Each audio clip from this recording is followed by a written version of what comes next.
And hello there. So, okay, for anything else, let's get the legal stuff out of the way first.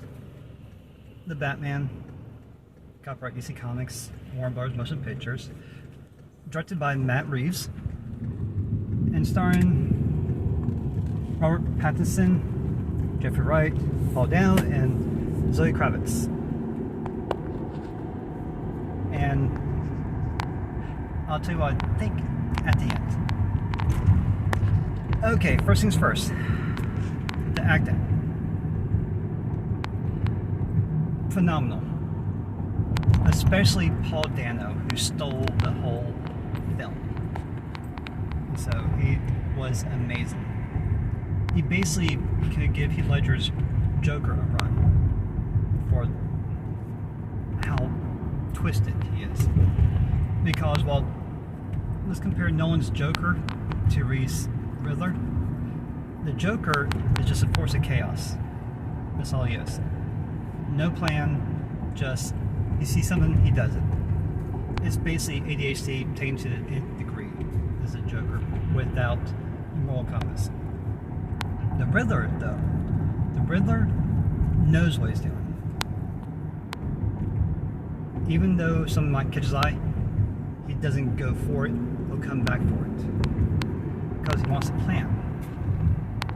Paul Dano captures the best way to put it, he's does psychopath amazingly well.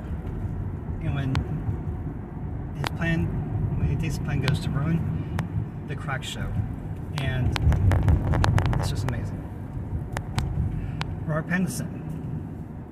Okay, I gotta admit, it looks like your years of playing Edward Cullen actually probably helped you out with playing Bruce Wayne / Batman. Or actually, let me rephrase that: Batman / Bruce Wayne.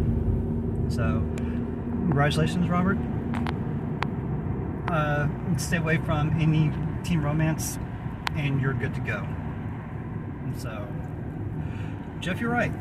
Jeffrey Wright can do no wrong in any role I've seen him in so far. So, that's saying a lot. Especially considering he's part of Westworld, the TV series on HBO. First season, phenomenal. Second season, I haven't really watched the third season or anything past that. And so, but even that, he's amazing. No, Zoe Kravitz. Zoe Kravitz also does wonderful with what she's given. I'll come back to that later. But what she's given, she does great with. In fact, amazingly with. Okay, directing. Matt Reeves. Claps all the way around. So he basically made a film that can actually rival Nolan's The Dark Knight, which is the best Batman movie still. But this one, the Batman comes so close to being better than that, just because it doesn't go for a kid audience, it goes for a mature audience. Matt Reeves knows this. The film is based off a script he wrote, and he knows what he wanted, and he got it. I'm just wondering how much he had to fight the studio, Warner Bros., to get what he wants. Or maybe Warner Bros. Actually just learning with his superhero properties, step back from it, and let the directors and writers do what they know needs to be done with these movies. No, but in case you have like a Justice League happen again, yeah, the studios step in. No, so because we don't need another Justice League. No. So anyway, back to Matt Reeves. Phenomenal. He knows the characters. He knows what makes these characters tick, especially for a younger version of the characters, because the movie takes place 2 years after Bruce Wayne becomes Batman. No. And it shows, because Matt Reeves has Pattinson Batman. Not smooth, not all there. It's like his mind has only one thing on it, and that's vengeance. Nothing else. Which gets him in trouble later on in the movie. So I'm not going to say how or why, but if you watch it, you'll see. He also makes Gotham City a living, breathing character, which is so important because everyone forgets that Gotham City is a character in and of itself. It's not a city, it's not a set, it's not a place, it's a character. It lives, it breathes, and oh my, is it wonderful in this movie. If you've ever played any of the Arkham games, take what they did with those and you pretty much got Gotham City. It's amazing. The lighting, the mood, the darkness, the corners where it's all black and shadows, it's all there. And the neon lights to break it up somewhat. Phenomenal job. So, now let's talk about the story somewhat. The story was wonderful. Though this is basically Batman learning that he cannot go around angry, just looking for one thing only all the time. He has to start thinking, which this film makes him do, makes Batman do. He just can't go around beating people up, even though he thinks that's what the city needs. It's not. It needs someone that can actually help think the city get through everything. And for that, Batman has become a detective. Not a vigilante only out to shed blood and hurt people, but to actually find ways out of things. And it shows in this movie, though. It shows Batman make mistakes, which is wonderful because he's new. He's not this super hero he is in later movies or in the comics. He's fresh, he's young. Even his bulk, he's skinny in this movie.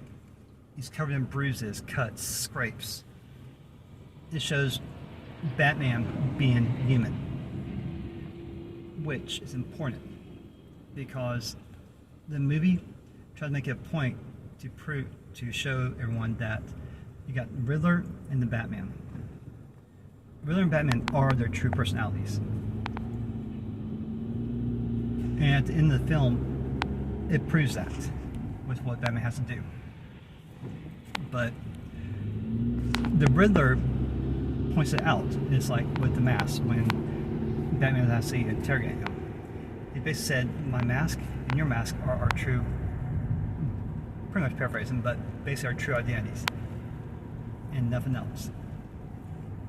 Like this without mask and you without your mask, that's not who we are. Wonderful to hear someone put it that way finally in a movie. So The Dark Knight tried to do that, but it didn't quite have the impact that this does in the Batman. So the story is great, and it changes up Bruce Wayne's origin story, which is wonderful. It needs to be updated, and we don't have to see it every single movie or every single reboot of a movie. We don't need to see that. Thankfully, this movie didn't do that. But it goes into why they were murdered. Bruce Wayne's parents were murdered. Great, I have no problem with that whatsoever. I'm sure some people do, but I liked it. That shows that Thomas Wayne wasn't perfect. Martha Wayne wasn't perfect. In fact, this movie makes it very clear that they were not perfect people. They made mistakes. They have problems. Massive problems at that, sometimes also. But one scene in particular I have to talk about. That scene is the scene of the Batmobile. It's phenomenal. It starts off with Catwoman almost dying by being shot by the Penguin. Doesn't happen though, because right as he's about to shoot her, all of a sudden we hear this like low whine start up. And this whine becomes louder and louder and louder as it goes. And as it goes, we start seeing blue flame. We start seeing this shape take shape. This car. Now all of a sudden we hear the engine really rev up. A jet engine. What follows is probably 2 minutes of the best intro of a character ever in the movie. Wow. And the car chase scene. It puts Nolan's car chase in The Dark Knight to shame. Even Batman Begins to shame. It's that phenomenal. The only drawback I have with it though is, come on, we suspend belief enough in movies, but no car flips that many times. No, not even race cars flip that many times. Okay, so Easter eggs. There's two Easter eggs I want to talk about. First one, go to the movie. I say both at the end of the movie, go figure, but not quite together. First one, when Batman injects himself with something when he's trying to save Selina Kyle. That's a hint for what's to come. First hint, or one of the hints. There's so much in there. You basically have to watch it twice to catch everything. But anyway, what he shoots himself up with is probably venom, which is what gives Bane his powers. But also makes him go psycho and super angry. The second one, of course, you probably heard everyone talk about this already, with Barry Keoghan in shadow in the cell next to the Riddler and Arkham Asylum. The laugh goes away. But Barry Keoghan I can actually see playing the Joker. But he's going to be so hard to do a Joker after Heath Ledger. Because he still is the best Joker. No matter what anyone says. But what I think of the movie? What are you doing listening to me talk about it? Go and see it. Go and see it in theaters the way it's supposed to be meant to be seen. In a giant theater, in an IMAX theater. One that has the best sound possible with it. Though it's amazing. All the way through and through. The only problem I have with this movie is with Zoe Kravitz's character. She does a phenomenal job with it, with what she's given. The reason I say what she's given is because her character is more of a plot device in this movie, in the Deus Ex Machina at one point. And if you see the scene, you'll know what I'm talking about. Yes, she was a Deus Ex Machina. Really? You couldn't do more to her character, especially with her backstory you wrote into the movie. There's so much there. Maybe next movie you bring her back, hopefully. Please, Matt Reeves. Anyway, what I think of it, it's phenomenal. Go and see it. Don't wait. If you have to see it by yourself, go and see it by yourself. Nothing wrong with that. So anyway, with that, come on, go and see the movie. Go. Bye. Go and see it now.